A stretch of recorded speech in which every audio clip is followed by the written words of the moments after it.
Capítulo 16. De lo que le sucedió al ingenioso hidalgo en la venta que él imaginaba ser castillo. El ventero, que vio a Don Quijote atravesado en el asno, preguntó a Sancho qué mal traía.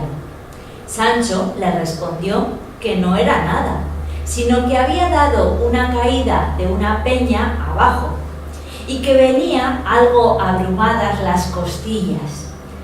Tenía el ventero por mujer a una no de la condición que suelen tener las de semejante trato, porque naturalmente era caritativa y le dolía de las calamidades de sus prójimos. Y así acudió luego a curar a Don Quijote y hizo que una hija suya, doncella, muchacha y de muy buen parecer, le ayudase a curar a su huésped. Servía en la venta asemesmo una moza asturiana, ancha de cara, llana de cogote, de nariz roma, del un ojo tuerta y del otro no muy sana. Verdad es que la gallardía del cuerpo suplía las demás faltas. No tenía 7 palmos de los pies a la cabeza y las espaldas, que algún tanto le cargaban, la hacían mirar al suelo más de lo que ella quisiera.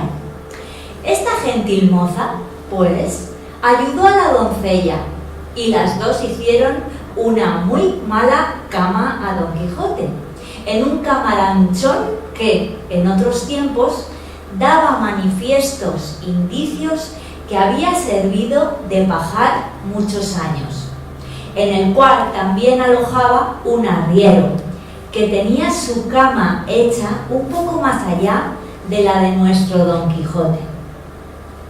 Y aunque era de las enjalmas y mantas de sus machos, hacía mucha ventaja a la de Don Quijote, que solo contenía 4 mal lisas tablas sobre 2 no muy iguales bancos y un colchón que en lo sutil parecía colcha, lleno de bodoques que, a no mostrar que eran de lana por algunas roturas, al tiento en la dureza semejaban de guijarro, y 2 sábanas hechas de cuero de adarga y una frazada cuyos hilos, si se quisieran contar, no se perdiera uno solo de la cuenta.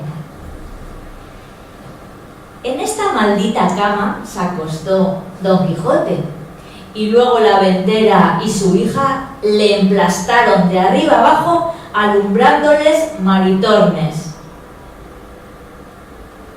Quiere decir, según el parecer de Rodríguez Marín, Cervantes llamó a la criada de la venta maritornes porque los huéspedes, como le hacían encargos, le mandaban que tornase, y de ahí maritornes.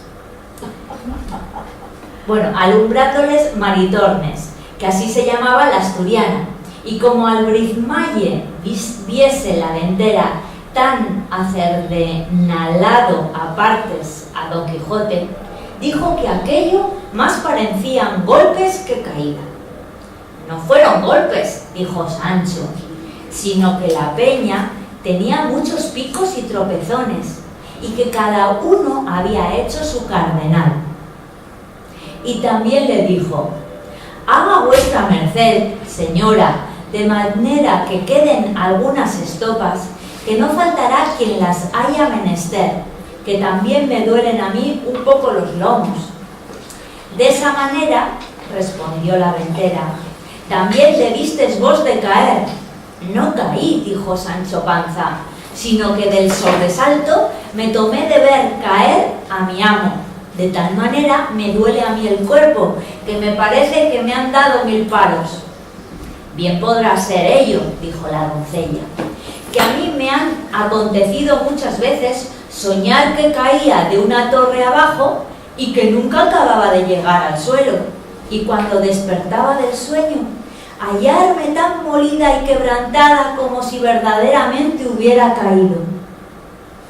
Ahí está el toque, señora, respondió Sancho Panza, que yo sin soñar nada, sino estando más despierto que ahora estoy, me hallo con pocos menos cardenales que mi señor Don Quijote. ¿Cómo se llama este caballero?, preguntó la asturiana Maritornes. Don Quijote de la Mancha, respondió Sancho Panza. Y es caballero aventurero y de los mejores y más fuertes que de luengos tiempos acá se han visto en el mundo. ¿Qué es caballero aventurero?, replicó la moza.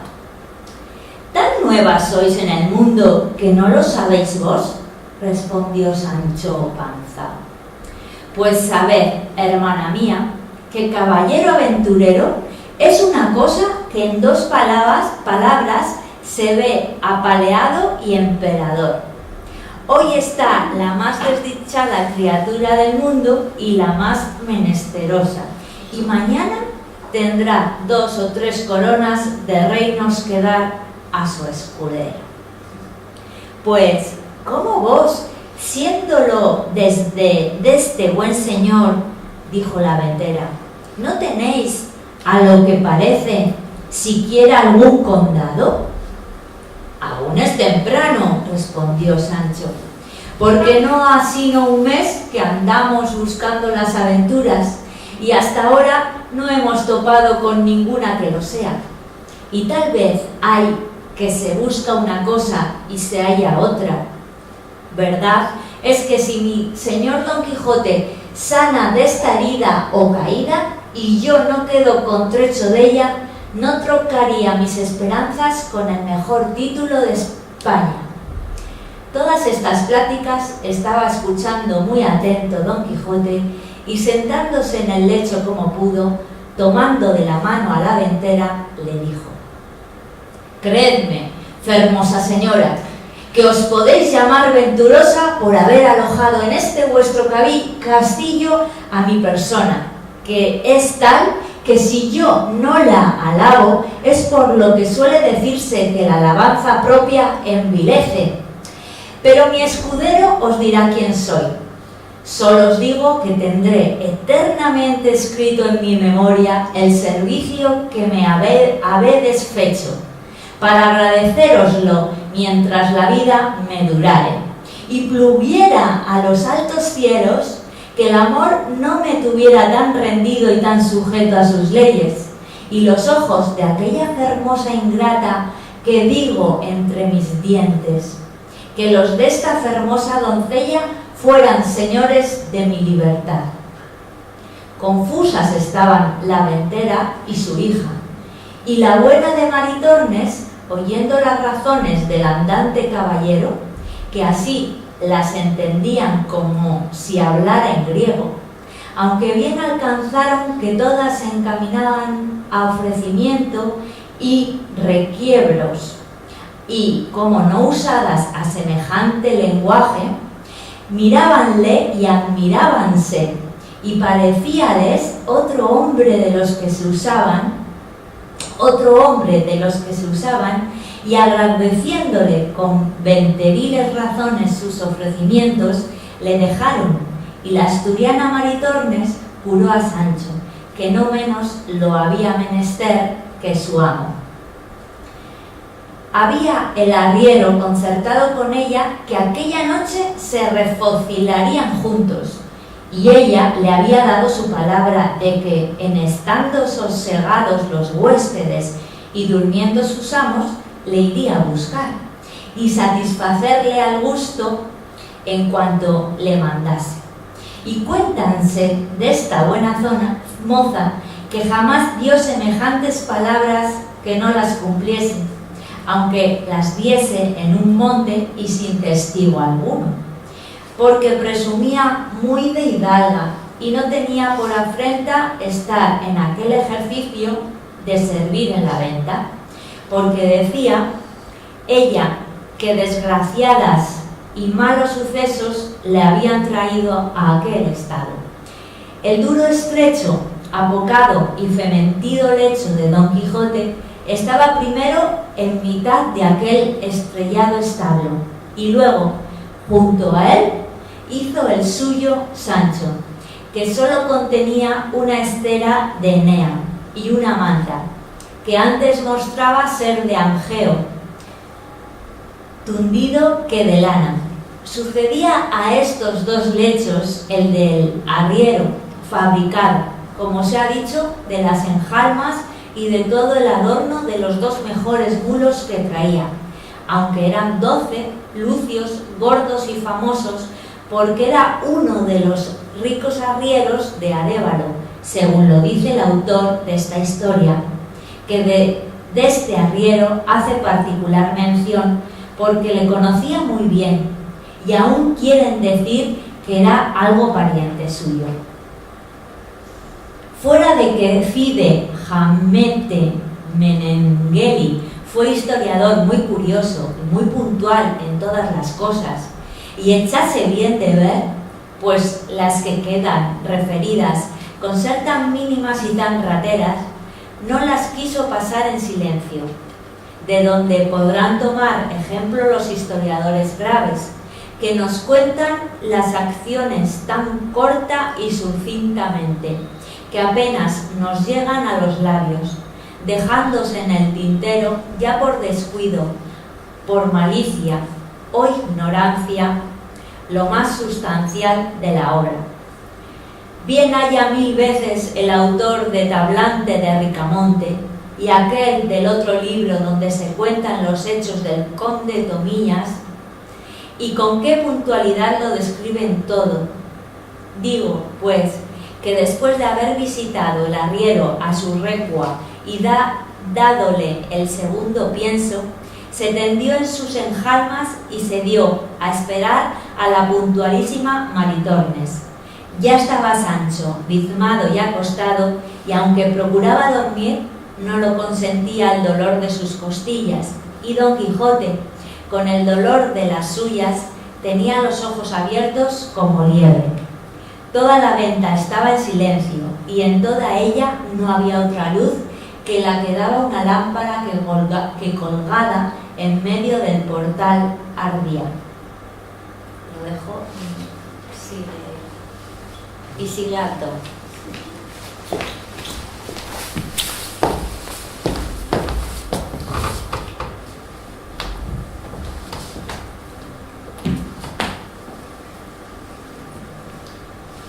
Esta maravillosa quietud y los pensamientos que siempre nuestro caballero traía de los sucesos que a cada paso se cuentan en los libros autores de su desgracia, le trujo a la imaginación una de las extrañas locuras que buenamente imaginarse puede.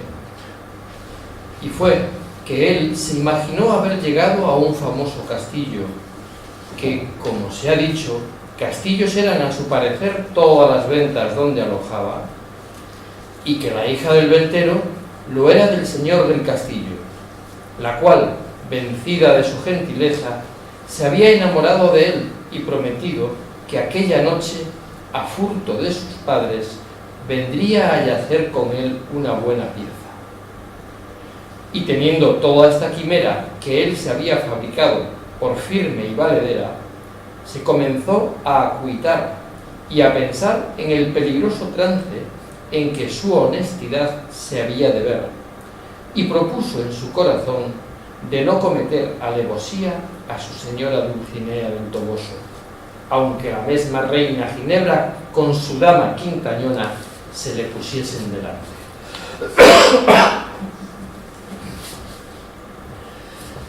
Pensando pues en estos disparates, se llegó el tiempo y la hora, que para él fue menguada, de la venida de la asturiana, la cual, en camisa y descalza, cogidos los cabellos en una albanega de fustán, con tácitos y atentados pasos, entró en el aposento donde los tres alojaban en busca del arriero. Pero apenas llegó a la puerta, cuando Don Quijote la sintió, y sentándose en la cama, a pesar de sus bizmas y con dolor en sus costillas, tendió los brazos para recibir a su hermosa doncella. La asturiana, que, toda recogida y callando, iba con las manos delante buscando a su querido, topó con los brazos de Don Quijote el cual la asedió fuertemente de una muñeca, y tirándola hacia sí, sin que ella osase hablar palabra, la hizo sentar sobre la cama. Tentóle luego la camisa, y, aunque ella era de arpillera, a él le pareció ser de finísimo y delgado cendal. Traía en las muñecas unas cuentas de vidrio, pero a él dieron vislumbres de preciosas perlas orientales. Los cabellos, que en alguna manera tiraban a crines, él los marcó por hebras de lucidísimo oro de Arabia, cuyo resplandor al del mismo sol escurecía. Y el aliento, que sin duda alguna olía a ensalada fiambre y trasnochada, a él le pareció que arrojaba de su boca un olor suave y aromático.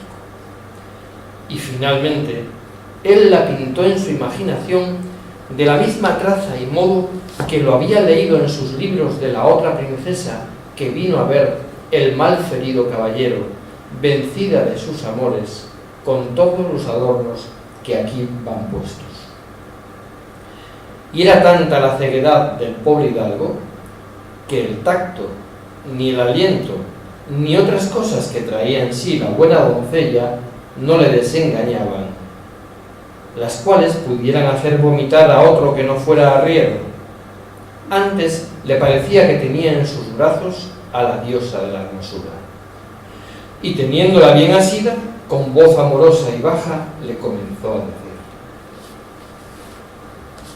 quisiera hallarme en términos, fermosa y alta señora, de poder pagar tamaña merced como la que con la vista de vuestra gran fermosura me habéis desfecho. Pero ha querido la fortuna, que no se cansa de perseguir a los buenos, ponerme en este lecho, donde yago tan molido y quebrantado, que aunque de mi voluntad quisiera satisfacer a la vuestra, fuera imposible. Y más, que se añade a esta imposibilidad otra mayor, que es la prometida fe que tengo dada a la sin par Dulcinea del Toboso, única señora de mis más escondidos pensamientos, que si esto no hubiera de por medio, no fuera yo tan sandío caballero que dejara pasar en blanco la venturosa ocasión en que vuestra gran bondad me ha puesto. Maritornes estaba congojadísima y trasudando de verse tan asida de Don Quijote, y sin entender ni estar atenta a las razones que le decía, procuraba, sin hablar palabra, desasirse. El bueno del arriero, a quien tenían despiertos sus malos deseos, desde el punto que entró su coima por la puerta, la sintió.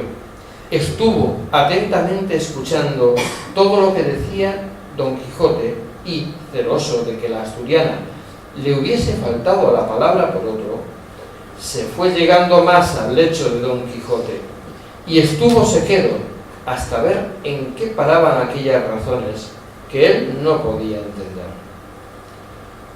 Pero como vio que la moza forcejeaba por desasirse y Don Quijote trabajaba por tenella, pareciéndole mal la burla, enarboló el brazo en alto y descargó tan terrible puñada sobre las estrechas quijadas del enamorado caballero, que le bañó toda la boca en sangre.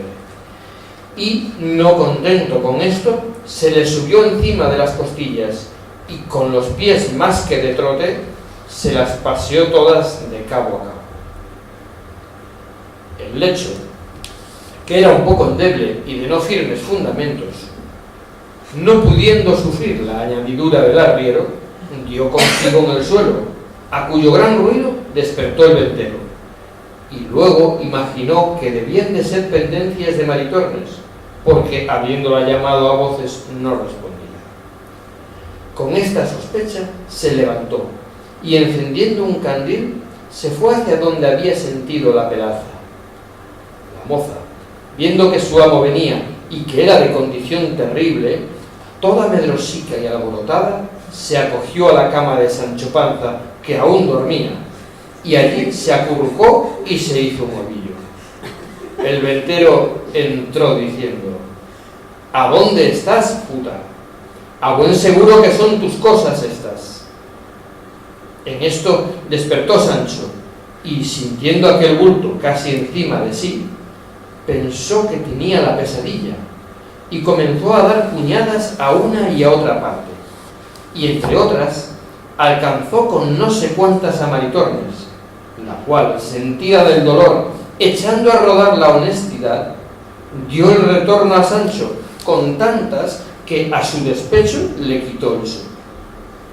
El cual, viéndose tratar de aquella manera y sin saber de quién, alzándose como pudo, se abrazó con Maritornes y comenzaron entre los dos la más reñida y graciosa escaramuza del mundo.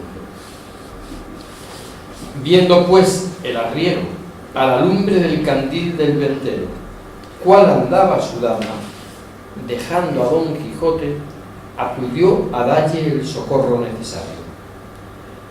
Lo mismo hizo el ventero, pero con intención diferente, porque fue a castigar a la moza, creyendo sin duda que ella sola era la ocasión de toda aquella armonía. Y así, como suele decirse, el gato al rato, el rato a la cuerda al palo, daba al arriero a Sancho, Sancho a la moza a él, el ventero a la moza, y todos menudeaban con tanta priesa que no se daba un punto de reposo. Y fue lo bueno que al ventero se le apagó el candil, y como quedaron a escuras, dábanse tan sin compasión todos a bulto, que a doquiera que ponían la mano no dejaban cosa sana.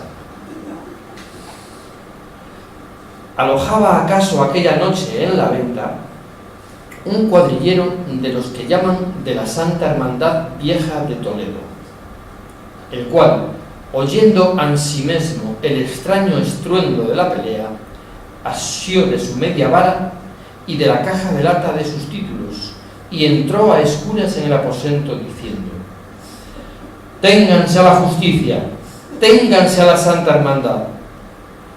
Y el primero con quien topó fue con el apuñado de Don Quijote, que estaba en su derribado lecho, tendido boca arriba, sin sentido alguno, y echándose a tiento mano a las barbas, no cesaba de decir: «¡Favor a la justicia!». Pero viendo que el que tenía asido no se bullía ni meneaba, se dio a entender que estaba muerto, y que los que allí dentro estaban eran sus matadores, y con esta sospecha reforzó la voz diciendo: «Ciérrese la puerta de la venta, miren no se vaya nadie, que han muerto aquí a un hombre». Esta voz sobresaltó a todos, y cada cual dejó la pendencia en el grado que le tomó la voz. Retiróse el ventero a su aposento, el arriero a sus enjalmas, la moza a su rancho. Solo los desventurados Don Quijote y Sancho no se pudieron mover de donde estaban. Soltó en eso el cuadrillero la barba de Don Quijote y salió a buscar luz para buscar y prender los delincuentes. Mas no la halló, porque el ventero, de industria, había muerto la lámpara cuando se retiró a su estancia, y fuele forzoso acudir a la chimenea, donde con mucho trabajo y tiempo encendió el cuadrillero otro candil. Capítulo 17, ¿alguien se anima?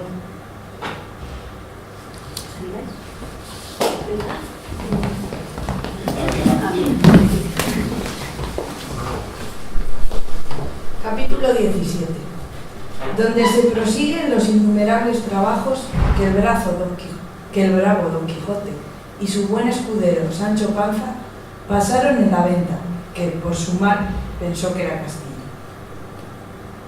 Había ya vuelto en este tiempo de su parisismo Don Quijote, y con el mismo tono de voz con el que el día antes había llamado a su escudero cuando estaba tendido en el val de las estacas, le comenzó a llamar diciendo: «Sancho, amigo, ¿duermes? ¿Duermes, amigo Sancho?». «¿Qué tengo que dormir, pese a mí?», respondió Sancho, lleno de pesadumbre y de despecho, «que no parece sino que todos los diablos han andado conmigo esta noche». «Puedeslo creer ansí, sin duda», respondió Don Quijote, «porque o yo sé poco o este castillo es encantado, porque has de saber. Mas esto que ahora quiero decirte, hasme de jurar que lo tendrás secreto hasta después de mi muerte. Sí, juro, respondió Sancho. Dígolo, replicó Don Quijote, porque soy enemigo de que se quite la honra a nadie. Digo que sí, juro, tornó a decir Sancho, que lo callaré hasta después de los días de vuestra merced, y plega a Dios que lo pueda descubrir mañana. Tan malas obras te hago, Sancho, respondió Don Quijote, que me querrías ver muerto con tanta brevedad. No es por eso, respondió Sancho, sino porque soy enemigo de guardar mucho las cosas, y no querría que se me pudriesen de guardarlas. Sea por lo que fuere, dijo Don Quijote, que más fío de tu amor y tu cortesía, y así has de saber que esta noche me ha sucedido una de las más extrañas aventuras que yo sabré encarecer. Y por contártela en breve, sabrás que poco ha que a mí vino la hija del señor de este castillo, que es la más apuesta y fermosa doncella que en gran parte de la tierra se puede hallar. ¿Qué te podría decir del adorno de su persona? ¿Qué de su gallardo entendimiento? ¿Qué de otras cosas ocultas que, por guardar la fe que debo a mi señora Dulcinea del Toboso, dejaré pasar intactas y en silencio? Solo te quiero decir que, envidioso el cielo de tanto bien como la aventura me había puesto en las manos, o quizás, y esto es lo más cierto, que, como tengo dicho, es encantado este castillo, al tiempo que yo estaba con ella en dulcísimos y amorosísimos coloquios, sin que yo la viese ni pudiese ni supiese por dónde venía, vino una mano pegada a algún brazo de algún descomunal gigante y asentóme una puñalada en las quijadas, tal que las tengo todas bañadas en sangre.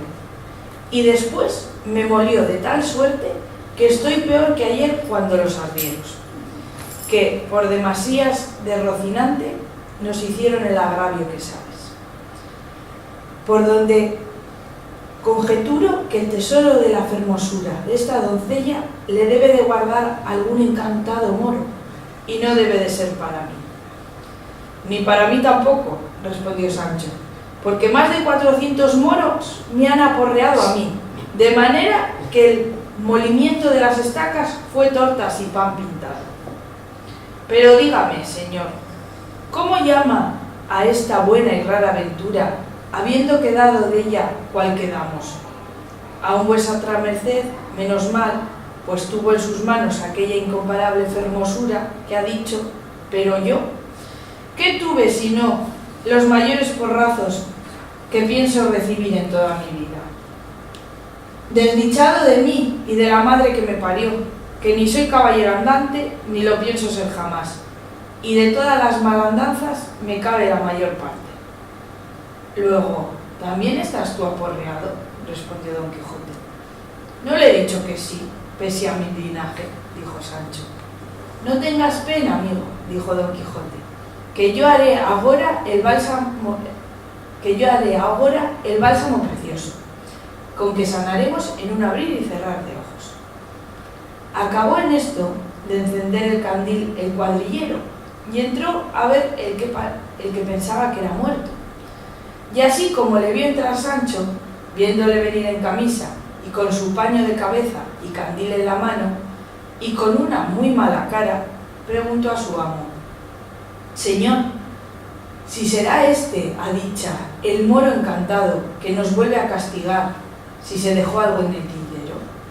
No puede ser el moro, respondió Don Quijote, porque los encantados no se dejan ver de nadie. Si no se dejan ver, déjanse sentir, dijo Sancho. Si no, díganlo a mis espaldas. También lo podrían decir las mías, respondió Don Quijote, pero no es bastante indicio ese para creer que este que se ve sea el encantado moro. Llegó el cuadrillero, y como los halló hablando en tan sosegada conversación, quedó suspenso. Bien es verdad que aun Don Quijote se estaba boca arriba, sin poderse menear, de puro molido y emplastado. Llegóse a él el cuadrillero y díjole: «Pues, ¿cómo va, buen hombre?». «Hablara yo más bien, criado», respondió Don Quijote, «si fuera que vos. ¿Usás en esta tierra hablar de esa suerte a los caballeros andantes, majadero?». El cuadrillero, que se vio tratar tan mal de un hombre de tan mal parecer, no lo pudo sufrir, y alzando el candil con todo su aceite, dio a Don Quijote con él en la cabeza, de suerte que le dejó muy bien descalabrado. Y como todo quedó a escuras, salióse luego. Y Sancho Panza dijo: «Sin duda, señor, que este es el moro encantado, y debe de guardar el tesoro para otros, y para nosotros solo guarda las puñadas y los candilazos». «Así es», respondió Don Quijote, «y no hay que hacer caso de estas cosas de encantamentos, ni hay para qué tomar cólera ni enojo con ellas, que, como son invisibles y fantásticas, no hallaremos de quién vengarnos, aunque más lo procuremos.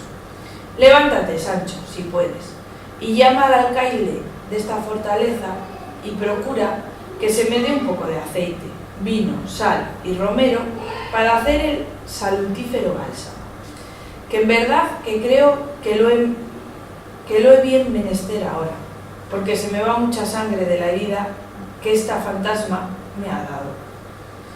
Levantóse Sancho con harto dolor de sus huesos y fue a escuras donde estaba el ventero, y encontrándose con el cuadrillero, que estaba escuchando en qué paraba su enemigo, le dijo: «Señor, quien quiera que seáis, hacednos merced y beneficio de darnos un poco de romero, aceite, sal y vino, que es menester para curar uno de los mejores caballeros andantes que hay en la tierra, el cual yace en aquella cama mal ferido por las manos del encantado moro que está en esta venta». Cuando el cuadrillero tal oyó, túvole por hombre falto de seso, y porque ya comenzaba a amanecer, abrió la puerta de la venta, y llamando al ventero, le dijo lo que aquel buen hombre quería. El ventero le proveyó de cuanto quiso, y Sancho se lo llevó a Don Quijote, que estaba con las manos en la cabeza, quejándose del dolor del candilazo, que no le había hecho más mal que levantarle 2 chinchones algo crecidos, y lo que él pensaba que era sangre no era sino sudor que sudaba con la congoja de la pasada tormenta. En resolución, él tomó sus simples, de los cuales hizo un compuesto mezclándolos todos y cociéndolos un buen espacio, hasta que le pareció que estaban en su punto. Pidió luego alguna redoma para echallo, y como no la hubo en la venta, se resolvió de ponello en una alcuza o aceitera de hoja de lata, de quien el ventero le hizo grata donación.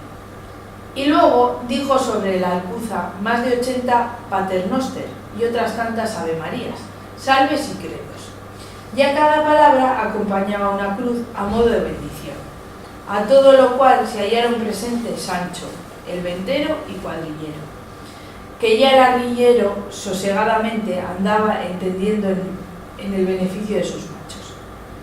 Hecho esto, quiso él mismo hacer luego la experiencia de la virtud de aquel precioso bálsamo que él se imaginaba, y así se bebió de lo que no pudo caber en la alcuza y quedaba en la olla donde se había cocido, casi media azumbre, y apenas lo acabó de beber cuando comenzó a vomitar, de manera que no le quedó cosa en el estómago, y con las ansias y agitación del vómito le dio un sudor copiosísimo, por lo cual mandó que le arropasen y le dejasen solo.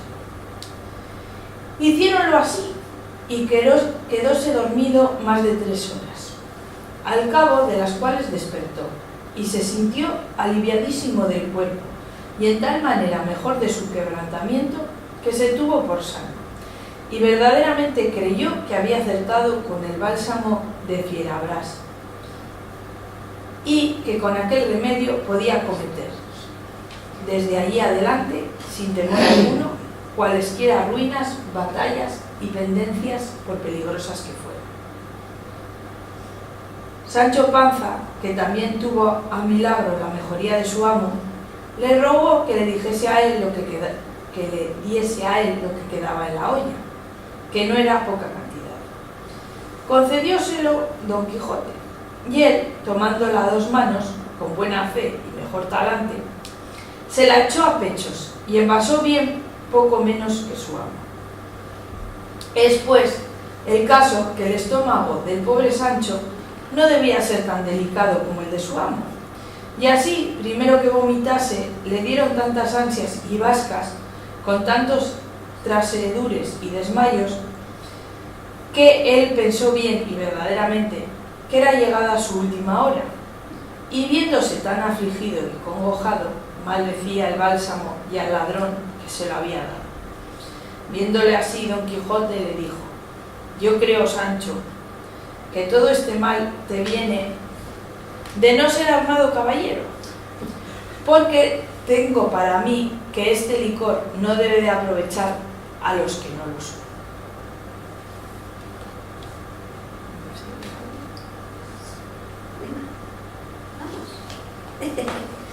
Que se lee un artículo. Sí, un capítulo. Porque tengo para mí que este licor no debe ser aprovechado de los que no lo son. Si eso sabía vuestra merced, replicó Sancho, mal haya yo y toda mi parentela, ¿para qué consintió que le gustase? En esto hizo su operación el brebaje y comenzó el pobre escudero a desaguarse por entrambas canales. Llegó Sancho a su amo marchito y desmayado tanto que no podía arrear en su jumento. Cuando así le vio, Don Quijote le dijo: ahora acabo de creer, Sancho bueno, que aquel castillo o venta es encantado, sin duda, porque aquellos que tan atrozmente tomaron pasatiempo contigo, ¿qué podían ser sino fantasmas y gentes de otro mundo? Y confirmo esto por haber visto que cuando estaba por las bardas del corral mirando los actos de su triste tragedia, no me fue posible subir por ellas, ni mucho menos pude apearme de Rocinante, porque me debían de tener encantado, que te juro, por la fe de quien soy, que si pudiera subir o apearme, que yo te hubieran vengado, de manera que aquellos follones y malandrines se acordaran de su burla para siempre. Aunque en ello supiera contravenir a las leyes de la caballería, que, como ya muchas veces te he dicho, no consientes que caballero ponga mano contra quien no lo sea, si no fuere en defensa de su propia vida y persona, en caso de urgente y gran necesidad.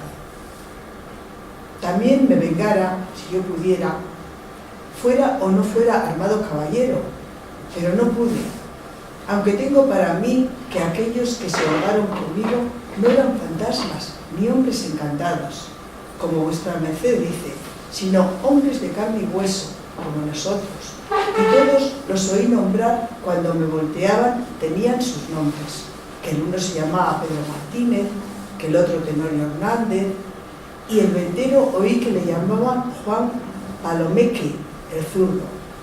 Así que, señor, el que no podía saltar las bardas del corral ni apearse del caballo en el que estuvo en su encantamiento. Y lo que yo saco en limpio de todo esto es que estas aventuras que andamos buscando, al cabo nos han de traer tantas desventuras que no sepamos cuál es nuestro pie derecho. Y lo que sería mejor y más acertado, según mi poco entendimiento, fuera que volvemos a nuestro lugar, ahora que es tiempo de la siega y de entender en la hacienda, dejándonos de andar de la ceca a la meca y de la zoca en colotra, como dicen. «Qué poco sabes, Sancho», respondió Don Quijote, «de achaques de caballería. Calla y ten paciencia. ¿Qué día vendrá donde veas por vistas de ojos cuán honrosa cosa es andar en este ejercicio? Si no, dime, ¿qué mayor contento puede haber en el mundo y qué gusto puede igualarse al de vencer una batalla y al triunfar de su enemigo? Ninguno, sin duda alguna.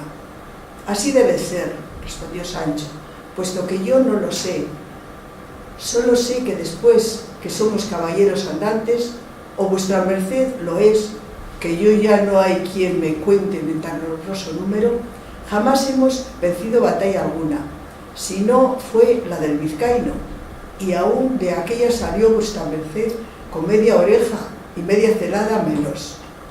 Que después acá todo han sido palos y más palos, puñadas y más puñadas, llevando yo de ventaja el mantenimiento y haberme sucedido con personas encantadas, de quien no puedo vengarme, para saber hasta dónde llega el gusto del vencimiento del enemigo, como vuestra merced dice. Esa es la pena que yo tengo y la que tú debes tener, Sancho, respondió Don Quijote, pero de aquí en adelante yo procuraré haber a las manos alguna espada hecha por tal maestría que al que la trujere consigo no le pueden hacer ningún género de encantamientos. Y aún podría ser que me deparase la aventura aquella de Amadis, cuando se llamaba el caballero de la ardiente espada, que fue una de las mejores espadas que tuvo caballero en el mundo, porque fuera que tenía la virtud dicha, cortaba como una navaja, y no había armadura, por fuerte y encantada que fuese, que no se le parase delante. Yo soy tan venturoso, dijo Sancho, que cuando eso fuere y vuestra merced viniese a hallar espada semejante, solo vendría a servir y aprovechar a los armados caballeros, como el bálsamo, y a los escuderos que se la papen duelos. No temas eso, Sancho, dijo Don Quijote, que mejor lo hará el cielo contigo. En estos coloquios iban Don Quijote y su escudero, cuando vio Don Quijote que por el camino que iban venía hacia ellos una grande y espesa polvareda, y en viéndola se volvió a Sancho y le dijo: este es el día, oh Sancho, en el cual se ha de ver el bien que me tiene guardada mi suerte.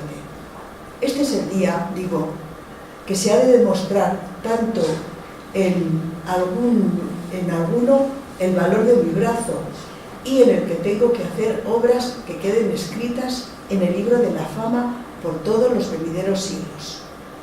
¿Ves aquella polvoreda que allí se levanta, Sancho? Pues es cuajada de un copiosísimo ejército que de diversas e innumerables gentes por allí viene marchando. A esa cuenta nos deben de ser, dijo Sancho, porque de esta parte contraria se levanta a sí mismo otra semejante polvareda. Volvió a mirarlo Don Quijote y vio que así era la verdad, y alegrándose sobremanera pensó que sin duda alguna que eran dos ejércitos que venían a embestirse y a encontrarse en mitad de aquella espaciosa llanura, porque tenían a todas horas y momentos llena la fantasía de aquellas batallas, encantamientos, sucesos, desatinos, amores, desafíos que en los libros de caballería se cuentan, y todo de esto se hablaba, pensaba o hacía era encantamiento a cosas semejantes, y la polvareda que había visto la levantaban dos grandes manadas de ovejas y carneros, que por aquel mismo camino de dos diferentes partes venían, las cuales con el polvo no se echaron de ver hasta que llegaron cerca. Y con tanto ahínco afirmaba Don Quijote que eran ejércitos, que Sancho lo vino a creer y a decirle: Señor, pues, ¿qué hemos de hacer nosotros? ¿Qué? Dijo Don Quijote: favorecer y ayudar a los menesterosos y desvalidos. Y has de saber, Sancho, que este que viene por nuestro frente le conduce y guía el gran emperador Alifanfarón, señor de la grande isla de Tropovana. Este otro que a mis espaldas marcha es el de su enemigo, el rey de los Garamantas, Pantapolín, de arremangado brazo, de arremangado brazo, porque siempre entra en las batallas con el brazo derecho desnudo. Pues, ¿por qué se quieren tan mal estos dos señores?, pregunta Sancho. Quírense mal, respondió Don Quijote, porque este Alifanfarón es un furibundo pagano y está enamorada de la hija de Pantapolín, que es una muy fermosa y además agraciada señora, y es cristiana, y su padre no se la quiere entregar al rey pagano, si no dejan primero la ley de su falso profeta Mahoma y se vuelve a la suya. Para mis barbas, dijo Sancho, si no hace muy bien Pantapolín, ¿y qué le tengo que ayudar en cuanto pudiere? En eso harás lo que debes, Sancho, dijo Don Quijote, porque para entrar en batallas semejantes no se requiere ser armado caballero. Bien se me alcanza eso, respondió Sancho, pero ¿dónde pondremos a este asno que estamos ciertos de hallarle después de pasada la refriega? Porque al entrar en ella en semejante caballería no creo que esté en uso hasta ahora. Así es, verdad, dijo Don Quijote, lo que puedes hacer de él es dejarlo a sus aventuras, ora se pierda, ora no, porque serán tantos los caballos que tendremos después que salgamos vencedores, que aún corre peligro Rocinante no le truquen por otro. Pero estate atento y mira que te quiero dar cuenta de los caballeros más principales, que en todos estos dos ejércitos vienen, y para que mejor los veas y notes, retirémonos a aquel altillo que allí se hace, de donde se deben de descubrir los dos ejércitos. Hicieronlo así, y pusiéronse sobre una loma, desde la cual se vieron bien las dos manadas que a Don Quijote se le hicieron ejércitos, si las nubes del polvo que levantaba no les turbara y cegara la vista. Pero, con todo esto, viendo en su imaginación lo que no veía ni había con voz levantada, comenzó a decir: aquel caballero que allí ves de las armas jaldes, que trae en el escudo un león coronado, rendido a los pies de una doncella, es el valeroso Luarcalco, señor de la Puente de Plata. El otro de las armas de las flores de oro, que trae en el escudo 3 coronas de plata en campo azul, es el temido Micolembo, gran duque de Quirocia. El otro de los miembros giganteos, que está a su derecha mano, es el nunca medroso Brandabarbarán de Boliche, señor de las 3 Arabias, que viene armado de aquel cuero de serpiente y tiene por escudo una puerta que, según su fama, es una de las del templo que derribó Sansón, cuando con su muerte se vengó de sus enemigos. Pero vuelve los ojos a estotra parte y verás delante en la frente estotro ejército, al siempre vencedor y jamás vencido timonel de Carcajona, príncipe de la Nueva Vizcaya, que viene armado con las armas partidas a cuarteles, azules, verdes, blancas y amarillas, y trae en el escudo un gato de oro en campo leonado, con una letra que dice miau, que es el principio del nombre de su dama, que según se dice es Simpar Miulina, hija del duque Alfeñiquén de Algarve. El otro, que carga y oprime los lomos de aquella poderosa alfana, que trae las armas como nieve blancas y el escudo blanco y sin empresa alguna, es un caballero novel de nación francés, llamado Pierres Papin, señor de las Veronias de Utrique. El otro, que bate las Estaba con su amo de la aventura que le sucedió con un cuerpo muerto, con otros acontecimientos famosos. Paréceme, señor mío, que de todas estas desventuras que estos días nos han sucedido, sin duda alguna, han sido pena del pecado cometido por vuestra merced contra la orden de su caballería, no habiendo cumplido el juramento que hizo de no comer pan a manteles ni con la reina folgar. Con todo aquello que a esto se sigue, y vuestra merced pudo de cumplir hasta quitar aquel almete de malandrino, o como se llama el moro, que no me acuerdo bien. Tienes mucha razón, Sancho, dijo Don Quijote, mas, para decirte verdad, ello se me había pasado de la memoria, y también puedes tener por cierto que por culpa de no habérmelo tú acordado en tiempo, te sucedió aquello de la manta, pero yo haré la enmienda, de modos que modos hay de composición en la orden de caballería para todo. Pues juré yo algo por dicha, respondió Sancho.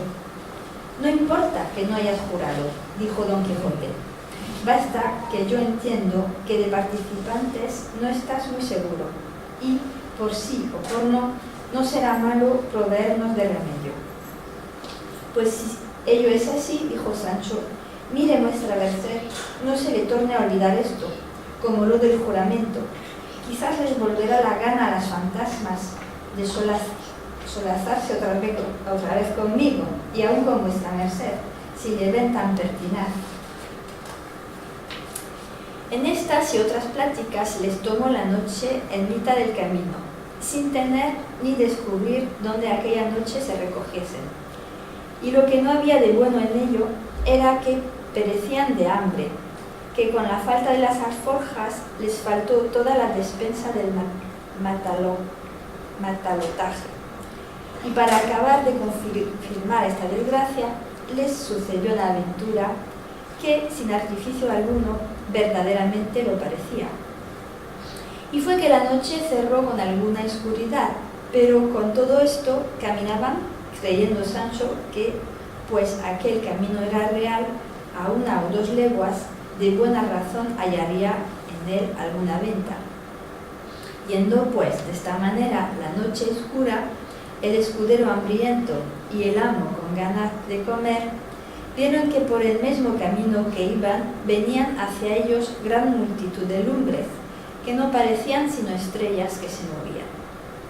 Pasmóse Sancho en viéndolas, y Don Quijote no las tuvo todas consigo. Tiró el uno del cabestro a su asno y el otro de las riendas a su rocino, y estuvieron quedos, mirando atentamente lo que podía ser aquello. Y vieron que las lumbres se iban acercando a ellos, y mientras más se llegaban, mayores parecían. A cuya vista Sancho comenzó a temblar como un azogado, y los cabellos de la cabeza se le erizaron a Don Quijote, el cual, animándose un poco, dijo: esta, sin duda, Sancho, debe ser grandísima y peligrosísima aventura, donde será necesario que yo muestre todo mi valor y esfuerzo. Desdichado de mí, respondió Sancho, si acaso esta aventura fuese de fantasmas, ¿cómo me lo va apareciendo? ¿A dónde habrá costillas que las sufran? Por más fantasmas que sean, dijo Don Quijote, no consentiré yo que te toquen en el pelo de la ropa, que si la otra vez se burlaron contigo, fue porque no pude yo saltar las paredes del corral, pero ahora estamos en campo raso, donde podré yo, como quisiere, esgrimir mi espada. Y si le encantan y entomecen, como la otra vez lo hicieron, dijo Sancho, ¿qué aprovechará estar en campo abierto o no? Con todo eso, replicó Don Quijote, te ruego, Sancho, que tengas buen ánimo, que la experiencia te dará a entender el que yo tengo. Sí, tendré, si a Dios place, respondió Sancho. Y apartándose los dos a un lado del camino, tornaron a mirar atentamente lo que aquello de aquellas lumbres que caminaban podía ser. Y de allí a muy poco descubrieron muchos encamisados, cuya temerosa visión de todo punto remató el ánimo de Sancho Panza, el cual comenzó a dar diente con diente, como quien tiene frío de cuartana, y creció más el batir y dentellar cuando distintamente vieron lo que era, porque descubrieron hasta 20 encamisados, todos a caballo, con sus hachas encendidas en las manos, detrás de los cuales venía una litera cubierta de luto, a la cual seguían otros 6 de a caballo, enlutados hasta los pies de las mulas, que bien vieron que no eran caballos en el sosiego con que caminaban. Iban los encamisados murmurando entre sí, con voz baja y compasiva. Esta extraña visión a tales horas y en tal despoblado bien bastaba para poner miedo en el corazón de Sancho y aún en el de su amo, y si así fuera, en cuanto a Don Quijote, que ya Sancho había dado al través con todo su esfuerzo. Lo contrario le avino a su amo, al cual en aquel punto se le representó en su imaginación al vivo que aquella era una de las aventuras de sus libros. Figurósele que la litera era Andas, donde debía de ir algún malferido o muerto caballero, cuya venganza a él solo estaba reservada. Y, sin hacer otro discurso, enristró su lanzón, púsose bien en la silla, y con gentil brillo y continente se puso en la mitad del camino por donde los encamisados forzosamente habían de pasar. Y cuando los vio cerca, alzó la voz y dijo: «Deteneos, caballeros, o quien quiera que seáis, y dadme cuenta de quién sois, de dónde venís, a dónde vais, qué es lo que en aquellas andas lleváis, que según las muestras o vosotros habéis fecho, o vos han fecho algún desaguisado, y conviene y es menester que yo lo sepa, o bien para castigaros del mal que fecisteis, o bien para vengaros del tuerto que vos hicieron». «Vamos depriesa», respondió uno de los encamisados, «y está la venta lejos, y no nos podemos detener a dar tanta cuenta como pedís». Y picando la mula, pasó delante. Sintióse de esta respuesta grandemente Don Quijote, y trabando del freno dijo: «Deteneos, y sed más bien criado, y dadme cuenta de lo que os he preguntado, si no, conmigo sois todos en batalla». Era la mula asombradiza, y al tomarla del freno se espantó de manera que, alzándose en los pies, dio con su dueño por las ancas en el suelo. Un mozo que iba a pie, viendo caer al encamisado, comenzó a denostar a Don Quijote, el cual, ya encolerizado, sin esperar más, enristrando su lanzón, arremetió a uno de los enlutados, y, malferido, dio con él en tierra, y revolviéndose por los demás, era cosa de ver con la presteza que los acometía y desbarataba, que no parecía sino que en aquel instante le habían nacido alas a Rocinante, según andaba de ligero y orgulloso. Todos los encamisados eran gente medrosa y sin armas, y así con facilidad en un momento dejaron la refriega y comenzaron a correr por aquel campo con las hachas encendidas, que no parecían sino a los de las máscaras que en noche de regocijo y fiestas corren. Los enlutados, asimismo, revueltos y envueltos en sus faldamentos y lobas, no se podían mover, así que, muy a salvo, Don Quijote los apaleó a todos y les hizo dejar el sitio mal de su grado, porque todos pensaron que aquel no era hombre, sino diablo del infierno, que les salía a quitar el cuerpo muerto que en la litera llevaban. Todo lo miraba Sancho, admirado del ardimiento de su señor, y decía entre sí: «Sin duda, este mi amo es tan valiente y esforzado como él dice». Estaba un hacha ardiendo en el suelo, junto al primero que derribó la mula, a cuya luz lo pudo ver Don Quijote, y llegándose a él, le puso la punta del lanzón en el rostro, diciéndole que se rindiese, sino que le mataría, al cual respondió el caído: «Harto rendido estoy, pues no me puedo mover, que tengo una pierna quebrada. Suplico a vuestra merced, si es caballero cristiano, que no me mate, que cometerá un gran sacrilegio, que soy licenciado y tengo las primeras órdenes, Pues ¿quién del diablos os ha traído aquí?, dijo Don Quijote, siendo hombre de iglesia. ¿Quién, señor?, replicó el caído, mi desventura. Pues otra mayor os amenaza, dijo Don Quijote, si no me satisfacéis a todo cuanto primero os pregunté. Con facilidad será vuestra merced satisfecho, respondió el licenciado. Y así sabrá vuestra merced que, aunque denantes dije que yo era el licenciado, no soy sino bachiller, y llámome Alonso López. Soy natural de Alcobendas, vengo de la ciudad de Baeza, con otros 11 sacerdotes que son los que huyeron con las hachas. Vamos a la ciudad de Segovia acompañando un cuerpo muerto que va en aquella litera. Quisiera Don Quijote mirar si el cuerpo que venía en la litera eran huesos o no, pero no lo consintió Sancho, diciéndole: Señor, vuestra merced ha acabado esta peligrosa aventura lo más a su salvo de todas las que yo he visto. Esta gente, aunque vencida y desbaratada, podría ser que cayese en la cuenta de que los venció sola una persona, y corridos y avergonzados de esto, volviesen a deshacerse y a buscarnos y nos diesen en qué entender. El jumento está como conviene, la montaña cerca, la hambre carga.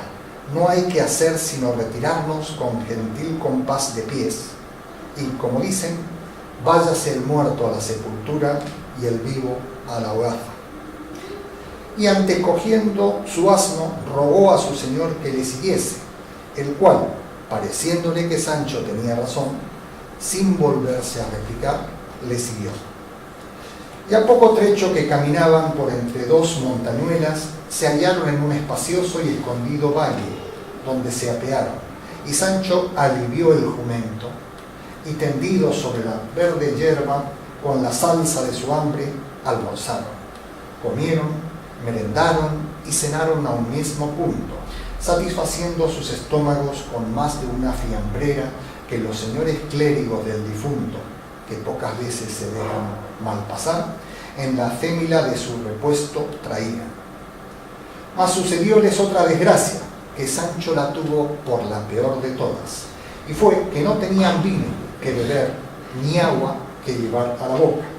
Y acosados de la sed, dijo Sancho, viendo que el prado donde estaban estaba colmado de verde y menuda hierba, lo que se dirá en el siguiente capítulo. En cuya busca venimos, que parece que se despeña y derrumba desde los altos montes de la luna. Y aquel incesable golpear que nos hiere y lastima los oídos, las cuales cosas, todas juntas y cada una por sí, son bastantes a infundir miedo, temor y espanto en el pecho del mismo Marte, cuanto más en aquel que no está acostumbrado a semejantes acontecimientos y aventuras. Pues todo esto que yo te pinto con incentivos y despertadores de mi ánimo, que ya hace que el corazón me reviente en el pecho con el deseo que tiene de acometer esta aventura, por más dificultosa que se muestre, así que aprieta un poco las cinchas a Rocinante y quédate a Dios y espérame aquí hasta 3 días, no más, en los cuales, si no volviere, puedes tú volverte a nuestra aldea y desde allí, por hacerme merced y buena obra, irás al Toboso, donde dirás a la incomparable señora mía Dulcinea que su cautivo caballero murió por acometer cosas que le hicieron digno de poder llamarse suyo. Cuando Sancho oyó las palabras de su amo, comenzó a llorar con la mayor ternura del mundo y a decirle: Señor, yo no sé por qué quiere vuestra merced acometer esta tan temerosa aventura. Ahora es de noche, aquí no nos ve nadie. Bien podemos torcer el camino y desviarnos del peligro, aunque no bebamos en 3 días. Y pues no hay quien nos vea, menos habrá quien nos note de cobardes. Cuanto más que yo he oído predicar al cura de nuestro lugar, que vuestra merced bien conoce, que quien busca el peligro perece en él. Así que no es bien tentar a Dios acometiendo tan desaforado hecho, donde no se puede escapar sino por milagro, y bastan los que ha hecho el cielo con vuestra merced, en librarle de ser manteado como yo lo fui, y en sacarle vencedor libre y salvo de entre tantos enemigos como acompañaban el difunto. Y cuando todo esto no mueva ni ablande ese duro corazón, muévale el pensar y creer que apenas se habrá vuestra merced apartado de aquí cuando yo, de miedo de mi ánima, a quien quisiera llevarlo. Yo salí de mi tierra y dejé hijos y mujer por venir a servir a vuestra merced, creyendo valer más y no menos. Pero como la codicia rompe el saco y a mí me ha rasgado mis esperanzas, pues cuanto más vivas las tenía de alcanzar aquella negra y malhajada ínsula de que tantas veces vuestra merced me ha prometido, veo que en pago y trueco de ella me quiere ahora dejar en un lugar tan apartado del trato humano. Por un solo Dios, Señor mío, que no me faga el desaguisado y que ya del todo no quiera vuestra merced desistir de acometer este fecho. Dilátelo, a lo menos, hasta mañana. Yo vengo encantada para cerrar esta lectura de Don Quijote y le propuse a Maribel leer, dos cositas de este libro. Este libro lo ha escrito una poeta de Bilbao fantástica llamada Blanca Sarasúa. Lo tituló Vacillelmo. Esta mujer se ha leído el Quijote 2 veces y se lo conoce al dedillo. Y para que os hagáis un poquito y os situéis, dice: este Vacillelmo es un libro de citas y de glosas. Las citas representan la obra de Cervantes sobre la cual el camino está trazado, y las glosas son los poemas que nacen de las citas. Lo que hace Blanca es exactamente, ella coge una cita y hace un poema. Van a ser 2 cortitos. Dice el Quijote, don Miguel de Cervantes, escribe: ¿no ves aquel caballero que hacia nosotros viene, sobre un caballo rucio rodado, que trae puesto en la cabeza un yelmo de oro? Lo que yo veo y columbro, respondió Sancho, no es sino un hombre sobre un asno, pardo como el mío, que trae sobre la cabeza una cosa que relumbra. Pues ese es el yelmo de Mambrino, dijo don Quijote. Apártate a una parte y déjame a solas con él. Y escribe Blanca: ¿cómo se va la luz? ¿Qué sed tiene el crepúsculo? Y allá va don Quijote y su yelmo de Mambrino. Se descubre la lluvia en su humedad tranquila. Sancho no está de acuerdo, solo ve una vacía. No sabe que a la vida hay que embridarla para poderla ver desde sus gradas. Anida una borrasca por su pecho al ver que su señor no tiene enmienda. Pobre Sancho, ignora que los yelmos brillan por dentro. Sueña Alonso Quijano. El hombre se despierta de un incierto sueño de alfanjes y de campo llano, y se toca la barba con la mano y se pregunta si está herido o muerto. El hidalgo fue un sueño de Cervantes y don Quijote un sueño del hidalgo. El doble sueño los confunde y algo está pasando que pasó mucho antes. Quijano duerme y sueña una batalla, los mares de Lepanto y la metralla. Y la siguiente cita del Quijote dice: y volviéndose a Sancho le dijo: perdóname, amigo, de la ocasión que te he dado de parecer loco como yo, haciéndote caer en el error en que yo he caído, de que hubo y hay caballeros andantes en el mundo. Ay, respondió Sancho llorando, no se muera vuesa merced, señor mío, sino tome mi consejo y viva muchos años, porque la mayor locura que puede hacer un hombre en esta vida es dejarse morir. Quizá, tras de alguna mata, hallaremos a la señora Dulcinea desencantada, que no haya más que ver. Y escribe Blanca: me muero de tristeza, Sancho, amigo. Ahora sé que no existe Dulcinea y no hay árnica que cure el desengaño. Queda un solar para el recuerdo inútil que no construye nada que se mueva, porque la muerte siempre se lo encuentra en cualquier pasadizo. Y te daré mi último consejo. Lleva tu soliloquio con decencia. Me voy sin entender por qué no hay yelmos si son tan necesarios.